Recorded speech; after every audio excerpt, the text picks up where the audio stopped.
Hola, ¿qué tal? Soy el pastor Vladi, de Visión de Fe en Guatemala, y quiero agradecerle su sintonía a esta prédica semanal que se transmite desde nuestra congregación semana a semana.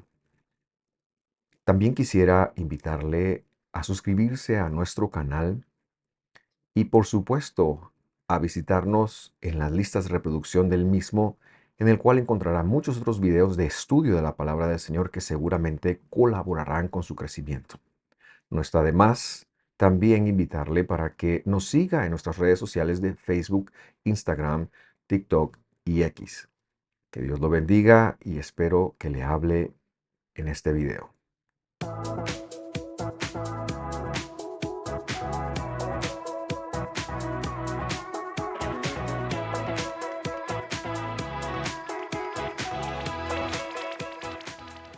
Muy bien, quiero darle la bienvenida ahora a la prédica a las personas que se integran desde YouTube.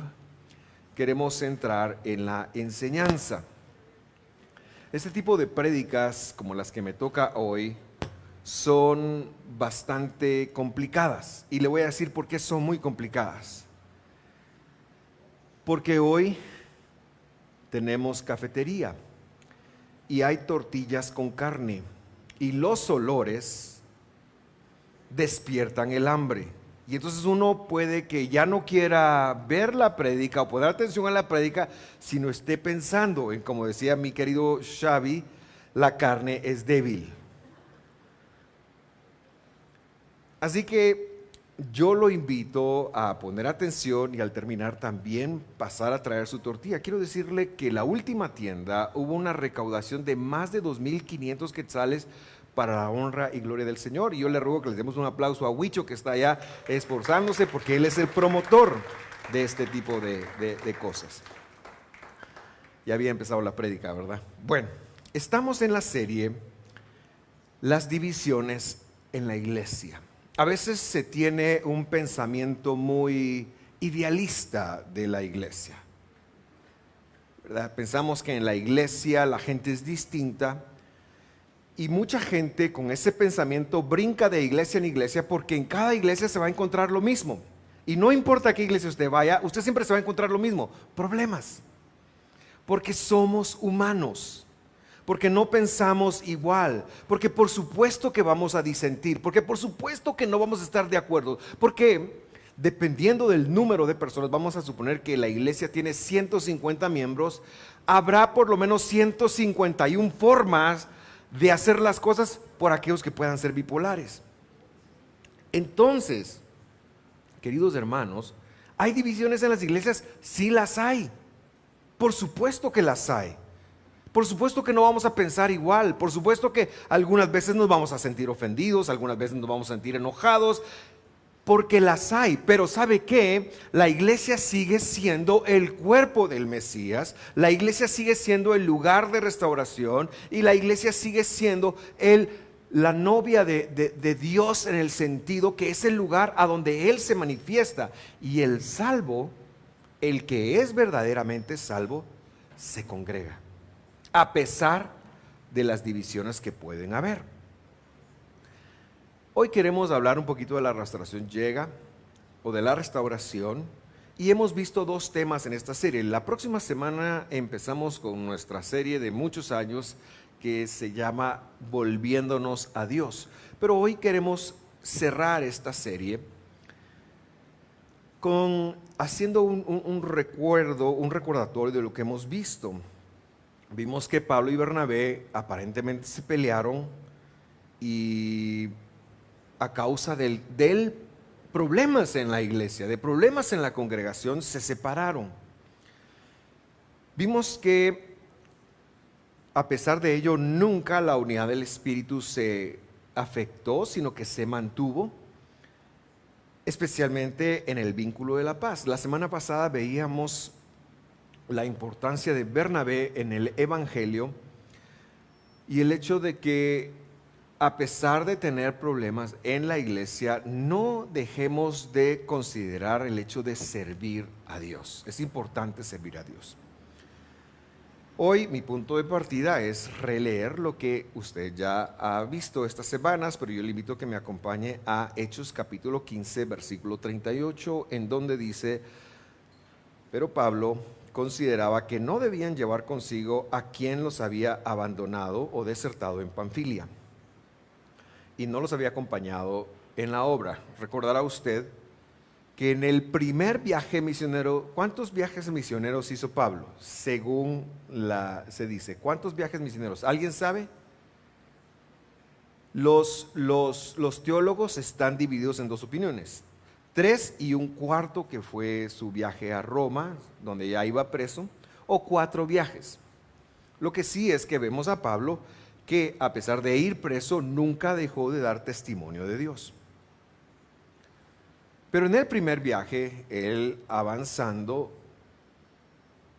se sintió que uno de sus acompañantes se acobardó y dijo: yo no quiero nada con esto. Y qué difícil es, queridos hermanos, cuando uno está en la brecha, cuando uno está en tratar de sacar un proyecto de Dios adelante, qué difícil es que la gente lo haga, deserte, que la gente abandone el barco. Cuando hacemos los aniversarios, a mí me acuerda mucho, y no sé por qué razón oigo mucho esa canción en ese momento, la de Marcos Vidal, que dice: aquí estamos, en tu nombre y por la fe, aquí estamos. No sé si usted la ha oído esa canción, pero nuestra barca, dice, hizo agua tantas veces en la noche y fue solo su mano la que permitió que siguiéramos. Así que Pablo está en una situación así, y él no quiere llevar a Juan Marcos. Y por eso, 39, se produjo un desacuerdo tan grande que se separaron el uno del otro, y Bernabé tomó consigo a Marcos y se embarcó rumbo a Chipre. Pero Pablo escogió a Silas y partió, siendo encomendado por los hermanos a la gracia del Señor. Partió, y no dice a dónde, pero es el inicio del segundo viaje misionero. Yo quiero que usted lo tenga en mente. Él empieza el segundo viaje misionero acá.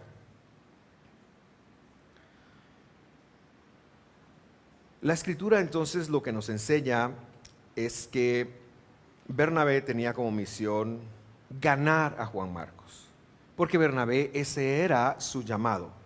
Él lo iba a restaurar, él lo iba a cuidar, y Pablo tenía como misión avanzar las buenas nuevas, avanzar el evangelio. A partir de este momento, la escritura guarda silencio con respecto de Bernabé, no se le vuelve a escuchar. Hemos leído que partió a Chipre. Ahora, hay un brother que se llama Tertuliano.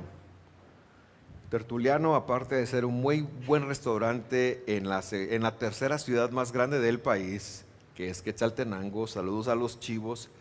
Los Chivos no son la segunda ciudad más grande del país, son la tercera ciudad más grande del país.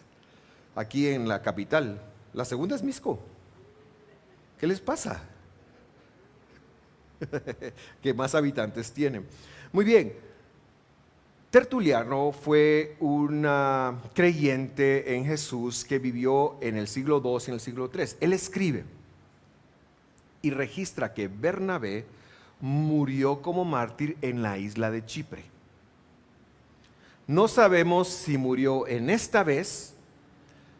Lo que queda claro es que al parecer Bernabé ya no regresó a Antioquía. El punto de Pablo y Bernabé donde ellos se pelean es Antioquía. Y Bernabé sale para Chipre. Y lo que se sabe es que Bernabé muere en Chipre martirizado. Él da su vida por Jesús. Que dicho sea de paso, esa gente tenía un nivel. A nosotros nos cuesta invitar a alguien para que venga un domingo a la iglesia, y esa gente los apedreaban y los vituperaban por el nombre del Mesías. ¿Qué tanto tenemos que aprender? ¿Cómo era de diferente el evangelio a cómo es ahora? Pero él muere. Así que probablemente ya no se sabe más de él, excepto lo que Tertuliano dice. Pero Pablo se va a echar su segundo viaje. Ahora, nosotros cuando hablamos de un viaje pensamos en 2-3 semanas, ¿sí o no? Cuando usted va a hacer un largo viaje, por ejemplo, Dios me regaló un viaje a Europa, uno procura ir a Barcelona, a Madrid, a Londres, se agasta uno el resto de los ahorros de su vida, pero por lo menos dice, ya visité el otro lado del charco y ya estuvo. El viaje de Pablo duró entre 4 a 8 años, para que usted tenga en mente cuánto tiempo duró. Porque él llegaba a una ciudad, pasaba 6 meses, 8 meses hablando de las cosas de Dios. O sea, no es tan inmediato como nosotros. Y entonces él hace un recorrido por lo que hoy es Turquía, pero esta vez en su segundo viaje sí llega a Europa. Imagínese usted, en ese momento, a pura mula y a puro barco de aire, y no había trenes ni nada. Él hace un recorrido en el Asia, llega a Europa, luego baja, llega a Jerusalén y regresa a Antioquía. 6, 8 años después, no está Bernabé. De hecho, la Biblia lo registra así. Hechos 18:22, al llegar a Cesarea, subió a Jerusalén para saludar a la iglesia. Este está terminando su segundo viaje. Y luego descendió a Antioquía. Después de pasar allí un tiempo, un buen tiempo, Pablo empezó su tercer viaje.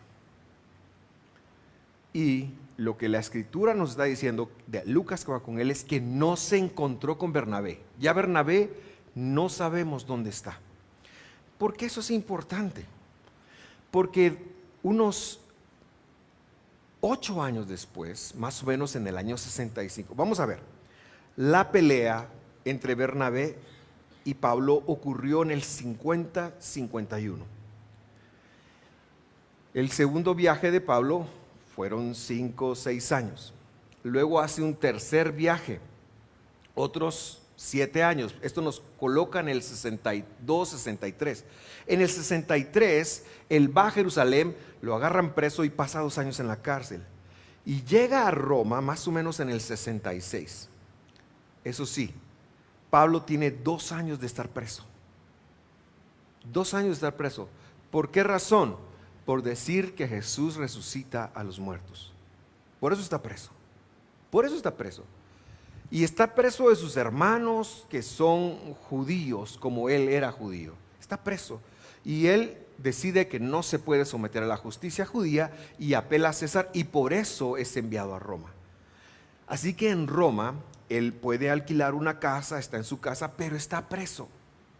Yo no sé si usted alguna vez ha estado con arresto domiciliario. Yo sí he estado con arresto domiciliario. Mi hija, que está estudiando leyes, después me preguntaron, ¿what? Sí estuve con arresto domiciliario por atropellar a un brother una vez debajo de una pasarela. Pero es que en Guate, en lo que se averigua, ¿verdad? Yo sí atropellé a alguien debajo de una pasarela. La ley dice que él debía estar en la pasarela. Eso me salvó. Pero en lo que se averiguaba, yo estuve con arresto domiciliario. ¿Qué quiere decir eso? No podía salir del país. Me arrestaron el sábado en la noche logré salir, el domingo me tocaba dirigir la alabanza para que usted vea las cosas que a veces hemos hecho, y la dirigí arrestado. Pero no era como Pablo. Pablo no tenía libertad de movimiento, él no podía ir, venir, él no tenía esa libertad, él estaba preso, había un soldado ahí esperando audiencia. Y estando preso, él escribió alguna de sus mejores cartas, pero la última que escribió, la última antes de morir, segunda carta de Timoteo.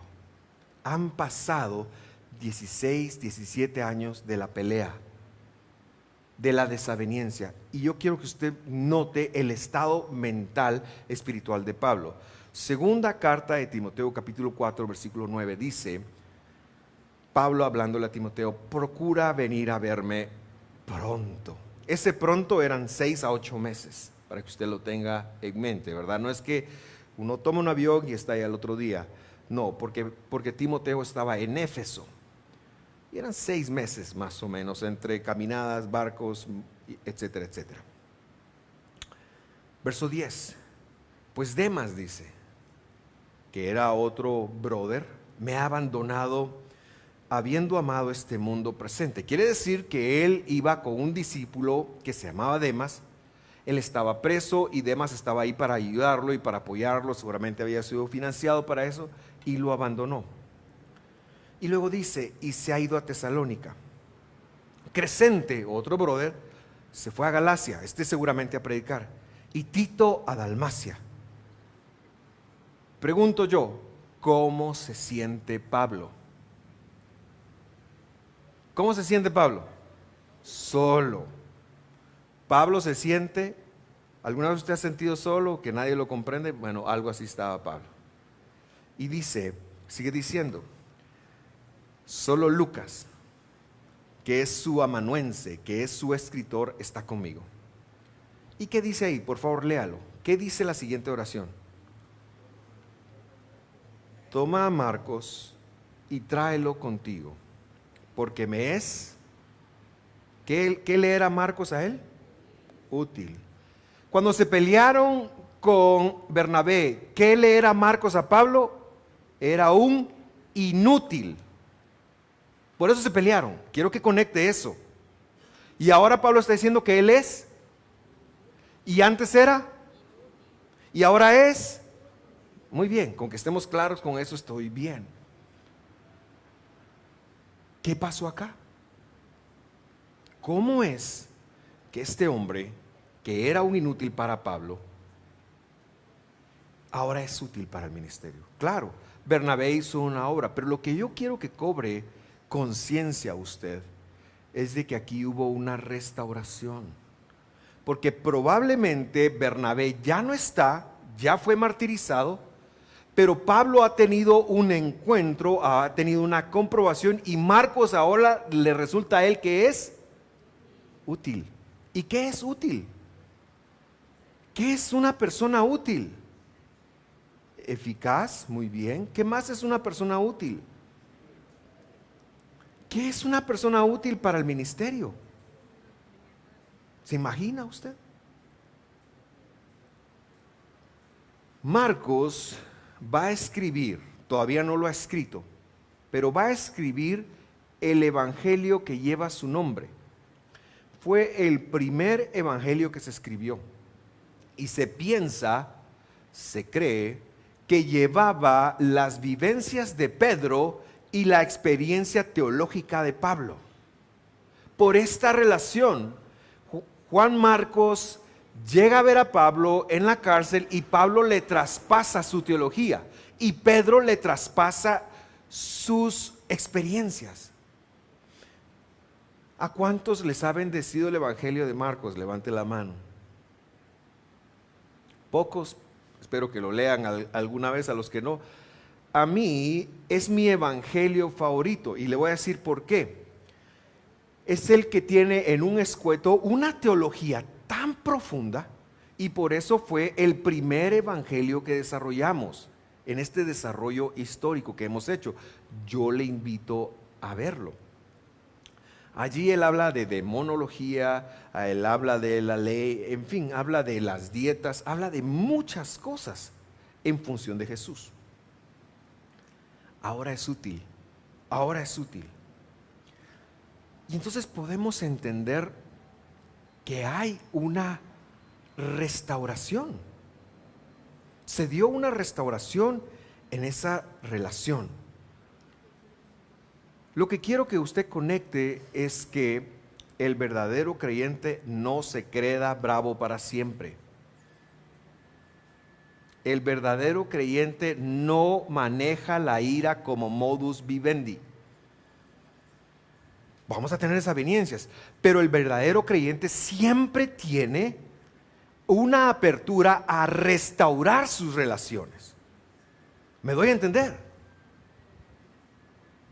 Porque aquí vemos a Saulo restaurando. ¿Y cuál es la base de eso? La base de eso es el amor.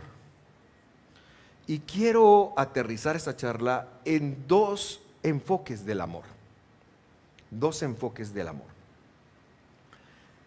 Que si usted lo conecta se va a bendecir, porque le aseguro que no es como lo ha oído. Primer enfoque. Vamos a hablar del amor al prójimo. En lo que vamos a leer en unos instantes, este evento lo registra Lucas, lo registra Marcos y lo registra Mateo. Yo lo voy a leer desde Mateo.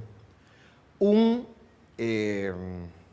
escriba se le acerca a Jesús y le dice, Señor, ¿cuál es el mandamiento más importante? Marcos dice que es porque él ha hablado del Hijo y entonces él está como, no sabe, pensando que Jesús piensa que hay dos, pero no hay dos. Escucha a Israel, el Señor nuestro Dios, el Señor es uno.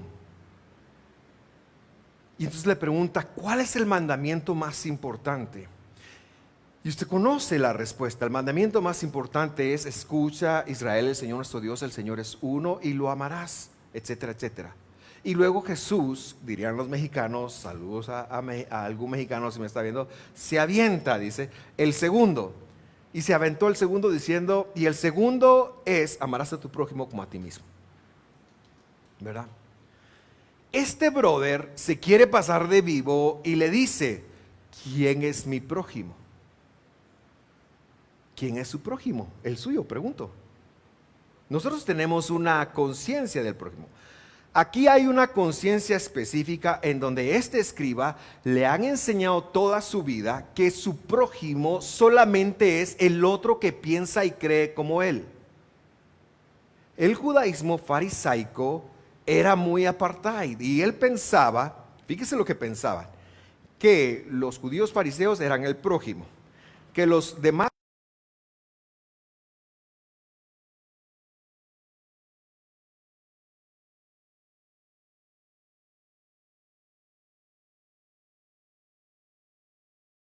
un judío del primer siglo, de un judío practicante de la fe farisea.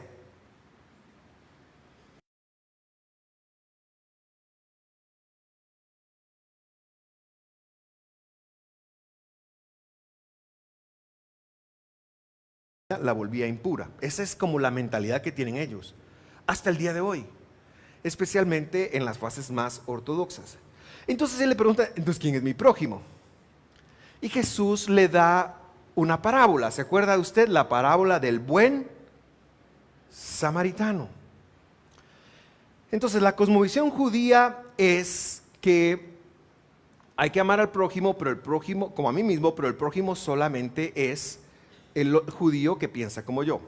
La cosmovisión cristiana, hay que amar al prójimo como a mí mismo, pero me debo de amar a mí mismo porque si no, ¿cómo voy a amar al prójimo? También eso tiene un problema. Jesús, ¿qué le responde? Jesús le da una parábola, le dice, mira, golpearon a un brother, se encontró con un sacerdote, que ya no habían sacerdotes, pero era el ejemplo y no hizo nada. Luego pasó un levita, que sí todavía habían levitas, lo vio golpeado y no hizo nada. Y después pasó un no creyente, un casi perro, es decir, un samaritano. En la mente del fariseo era un perro. Jesús está usando este ejemplo. Es como que nosotros hoy dijéramos, y Jesús hubiera dicho la parábola, y luego pasó un marero, y el marero lo ayudó. Es más o menos para que entendamos esa relación. Y Jesús le hace esta pregunta, pero yo quiero que usted la lea inteligentemente conmigo. Lucas 10:36. ¿Qué ha preguntado el fariseo? El fariseo preguntó, ¿quién es mi prójimo? Esa es la pregunta que él va a responder. Y luego el Señor responde, ¿cuál de estos tres piensas tú que demostró ser el prójimo del que cayó en manos de los salteadores? Él está preguntando, ¿quién es mi prójimo? Y la pregunta y la respuesta de Jesús es, ¿quién fue prójimo de esa persona? En hebreo, amarás a tu prójimo como a ti mismo, también se puede leer, amarás por ser tú el prójimo. Y eso es lo que Jesús está diciendo. ¿Cuál de estos tres piensas tú que demostró ser prójimo del que cayó? Él está hablando de quién era mi prójimo. Y Jesús le responde, tú eres el prójimo de cualquiera que cae. ¿Sí se nota la diferencia? ¿Sí somos conscientes de la diferencia? El intérprete de la ley respondió, el que tuvo misericordia de él. Y Jesús le dijo, ve tú y también sé tú el prójimo. La valoración de amar a mi prójimo como a mí mismo tiene ese problema. Mi ego, mi humanidad, tiene la valoración subjetiva de que si no me trata bien no lo tengo que amar. que si me cae mal no lo tengo que amar, que si me hace esto no lo tengo que amar. Ese es un problema y así lo leemos nosotros los cristianos. Pero lo que Jesús dijo, no te fijes en eso, tú tienes que amar porque tú eres el prójimo. La función tuya es amar porque tú eres el prójimo. Deja de pensar como a mí mismo. No, ponte en los pies de Dios y Dios te está diciendo, tú tienes que amar porque tú eres el prójimo. Yo te estoy dando el poder para amar porque tú eres el prójimo. Tú eres el prójimo. Eso nos deja entonces con otra pregunta, que es la otra que quiero responder. Como dijo el filósofo del siglo pasado, mexicano él, todos sabemos querer, pero pocos sabemos amar, se la saben, ¿verdad? Aquí hasta la están cantando, querida audiencia, así que les reencargo sus oraciones, por favor. José lo tenía bien cuando dijo, es que todos sabemos querer, porque el querer conlleva un egoísmo y pocos sabemos amar. ¿A qué se refería la Biblia? Ahora ya me aparto de José, ¿verdad? No estoy hablando de José, sino que entonces es amar. ¿Qué es amar? Yo le quiero sugerir que amar es vivir los mandamientos. Amar es vivir los mandamientos y le voy a decir por qué. Si Dios me pide que yo ame a mi prójimo, o que yo ame por ser yo el prójimo, ¿no tendría también que darme el parámetro de qué es amar?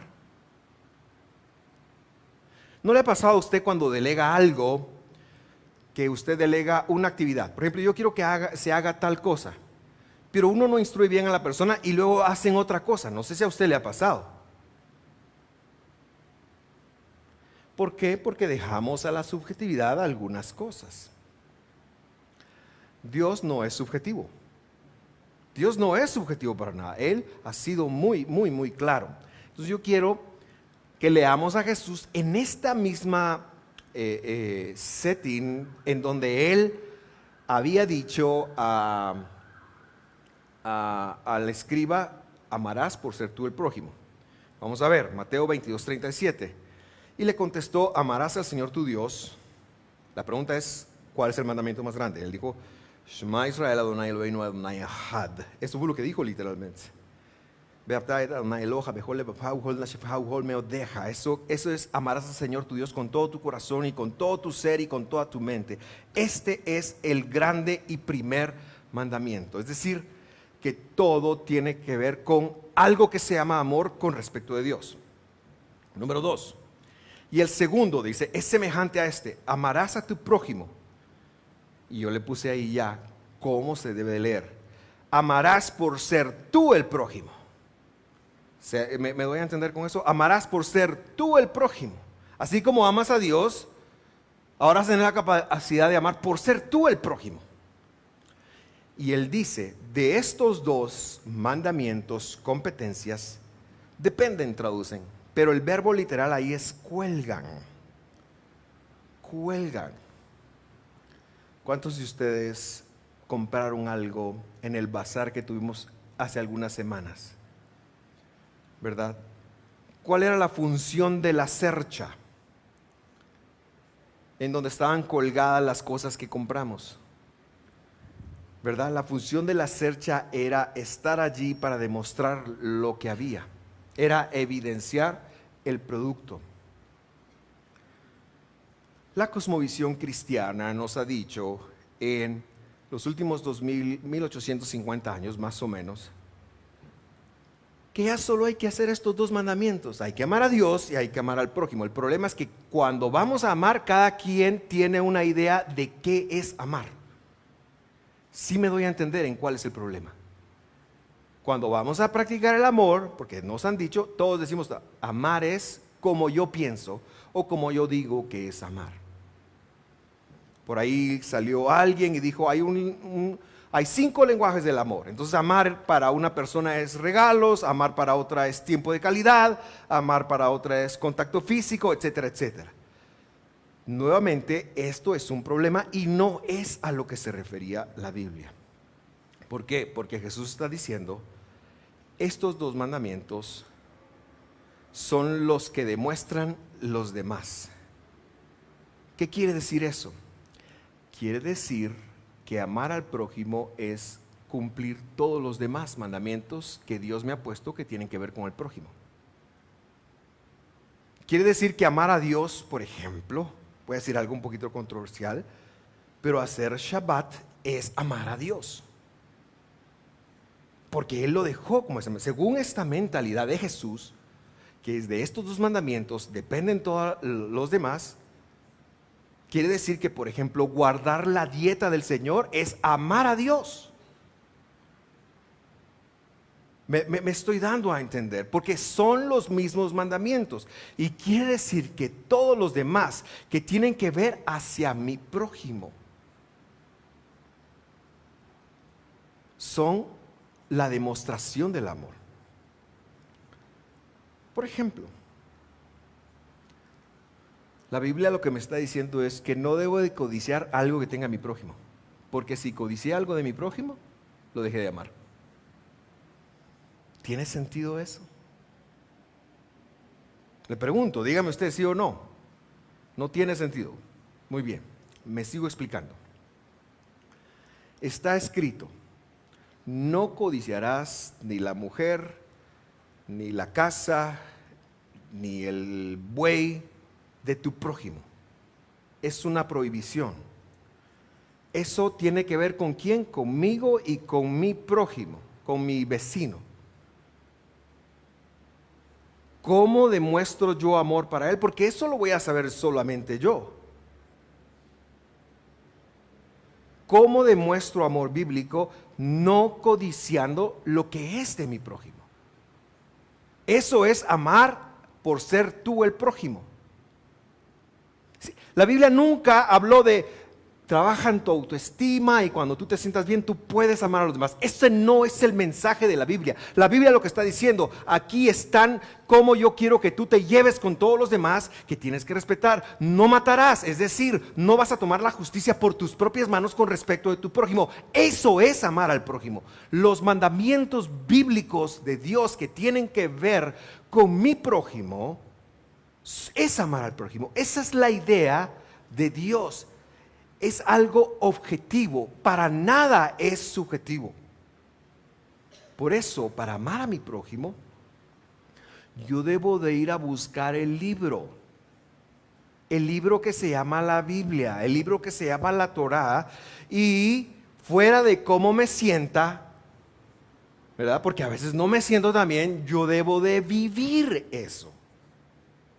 ¿Sí me doy a entender? Nosotros hemos relacionado el amor nuestro al sentimiento. Dios nunca estaba hablando del sentimiento. Dios no está hablando del sentimiento. ¿Por qué? Porque nuestros sentimientos fueron sujetos a la vanidad del pecado. Y a veces nos vamos a sentir bien y a veces nos vamos a sentir mal. Pero el mandamiento de Dios es a que siempre debes de amar.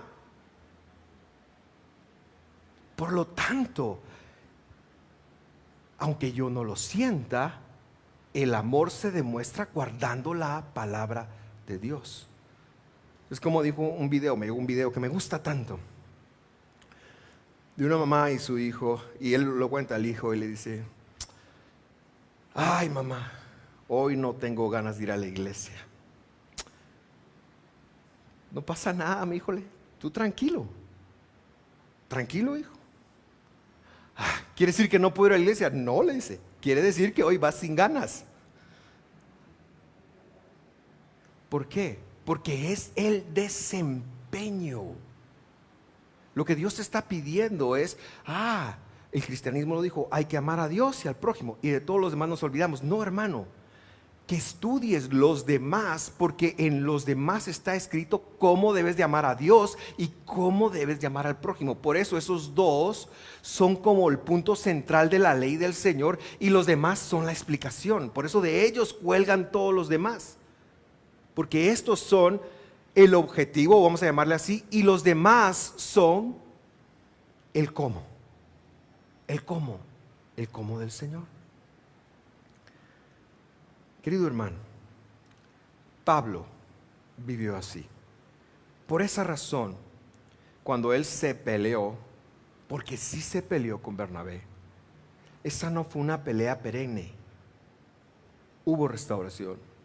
Cuando él, porque él hubiera dicho, por tu causa, por tu culpa, mi primo, mi primo, o contar la historia de mi primo, y lo cuento porque esto es público. Su papá y su mamá no eran familiares míos, eran vecinos de mi abuela en el pueblo de mi abuela y mi papá. Así que tenían 3 hijos y tuvieron el cuarto.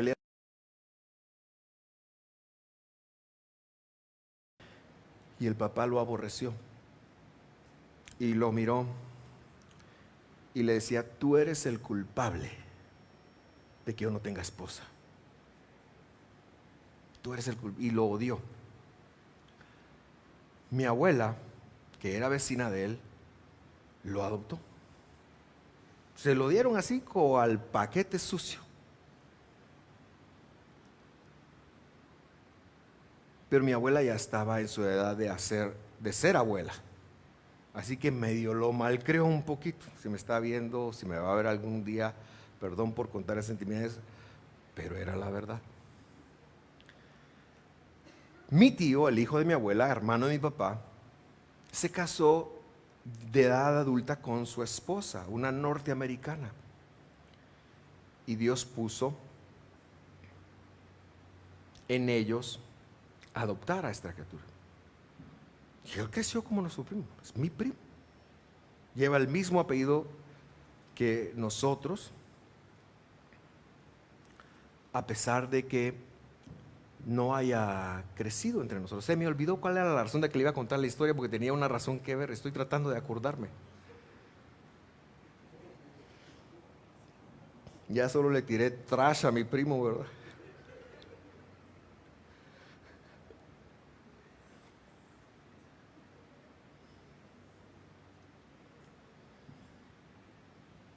Y no me acuerdo, porque tenía un punto para conectar. Si me acuerdo, se lo digo en 15 días.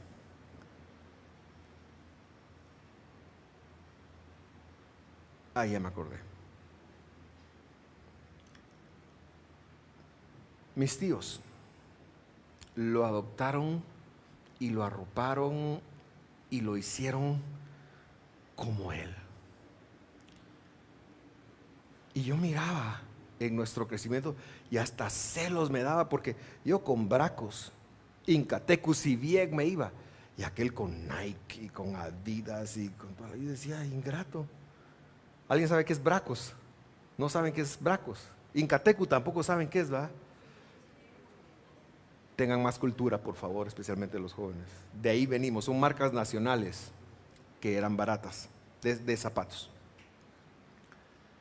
Y lo que yo veo era que lo adoptaron como de ellos, en el sentido de practicar la palabra de Dios. Nosotros estábamos peor que mi primo, porque éramos enemigos de Dios. Y con todo y que éramos enemigos de Dios, Dios nos adoptó y nos compró. No somos campeones, hermano. Venimos de ser enemigos de Dios. No somos la flor y nata de la tierra, no. Lo vil y menospreciado escogió Dios. Venimos de ser enemigos de Dios. Y Dios nos adoptó, nos tomó. ¿No es lo más congruente responderle a Dios amando como Él nos amó? Guardando su palabra. Cierra tus ojos. Cierra tus ojos.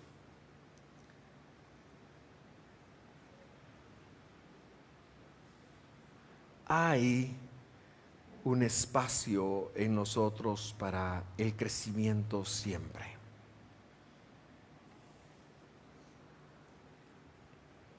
Hay un espacio para crecer. Yo no sé en qué momento de tu vida tú estás y si tienes relaciones que se han roto. Pablo y Bernabé nunca más se volvieron a ver, según lo entendemos por la Escritura. Ya no se volvieron a ver. Pero Juan Marcos es la evidencia de que se restauraron. Juan Marcos fue la evidencia de que se restauraron. Fue la evidencia de que un verdadero creyente, se mueve por la palabra de Dios y no por lo que siente. El creyente, el que ha recibido Espíritu Santo, se mueve por la palabra de Dios. Y qué bendición moverse por la palabra de Dios. Y le voy a decir por qué. Porque todo lo que hacemos desde la palabra de Dios tiene una connotación eterna, tiene una connotación para siempre. Es hacer tesoros en los cielos. Todo lo que hacemos desde la palabra de Dios tiene una connotación. Es lo que nos llevamos, como dicen vulgarmente hablando, que no vamos a ningún lado. Todo lo que nosotros guardamos de Dios es un tesoro que se va a guardar y hay un día de premiación. Y repito, esto es a la eternidad.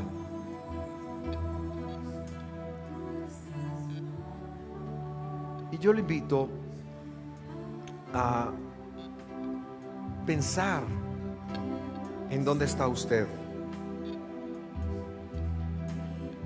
Quiero sugerirle que una buena visión de vida es amar a otros como Dios los ama, como Dios lo dejó escrito, traspasando nuestros sentimientos y emociones.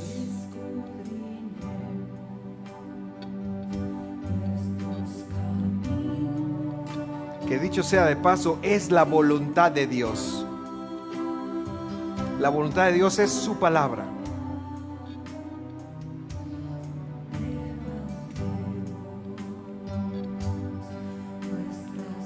Si tú nunca recibiste a Jesús en tu corazón y Dios te está llamando hoy día, yo te invito a abrir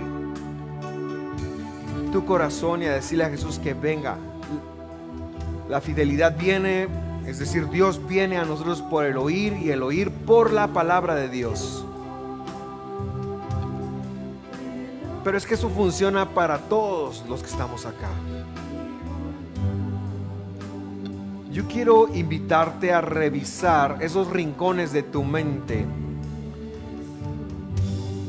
en donde hay oscuridad.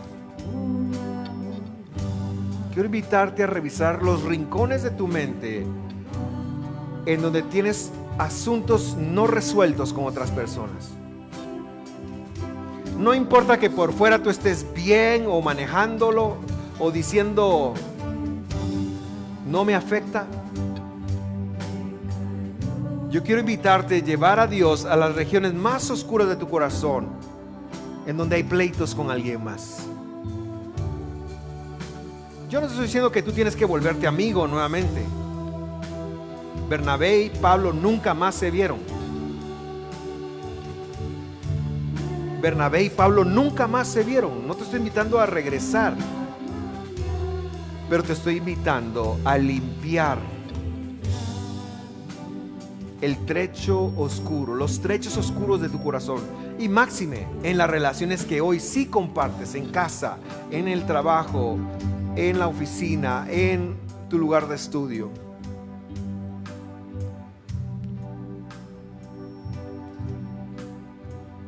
Yo te quiero invitar a revisar eso para ti y a trabajar en eso. Vamos a cantar todos juntos.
Tantas veces hemos cantado este coro. Y yo te invito verdaderamente a escudriñar tus caminos, en tu pasado. ¿Cuántos Bernabés tienes en tu vida? ¿Cuántas desavenencias, cuánta división tienes en tu corazón? Y a volverte al Señor. Yo te invito a volverte al Señor con todo tu corazón. Y volverte al Señor, solo para estar claro, es a guardar su palabra, a restaurar como Él te lo ha pedido. Humanamente es imposible, pero es que el poder de Dios en ti no es humano. El poder de Dios en ti es de Él, es Él en ti. Y yo quiero hacer esa oración. Mi buen Dios, nosotros llegamos delante de ti reconociendo nuestra humanidad, reconociendo que cada día que pasa, tú estás trabajando en nosotros. A veces tenemos desavenencias, a veces nos separamos. Y Señor, quizás aunque nunca más estemos físicos nuevamente, acerca nuestros corazones y ayúdanos a guardar tu palabra. Pablo es un gran ejemplo de ello, de cómo guardando tu palabra se van a restaurar nuestras relaciones y vamos a encontrar utilidad en aquellos que hoy pensamos son inútiles para nosotros. Ayúdanos, Señor. Ayúdanos a mejorar nuestras relaciones. Ayúdanos a trabajar esto en casa, a trabajar esto con nuestros hijos. Ayuda a nuestros hijos, Señor, también a trabajarlo, a vivirlo. Señor, te lo pido en el nombre de Jesús. Cualquier necesidad que pueda estar entre nosotros, la ponemos delante de ti y yo te pido, Señor, que tu palabra traiga una luz para saber cómo responder, porque allí está el camino de la vida en cada uno de mis hermanos, en el nombre de Jesús. Si tú nunca recibiste a Jesús, di conmigo estas palabras: Señor Jesús, perdóname, ven a mi corazón. Yo me arrepiento de mis pecados y te pido, Señor, que seas mi rey y que yo pueda ser tu siervo. En el nombre de Jesús lo pido. Amén y amén. Amén y amén. Queridos hermanos, es siempre un gusto compartir la palabra del Señor. Y yo solo quiero reforzarle eso. Llévese estas dos cosas. Ame porque usted es el prójimo.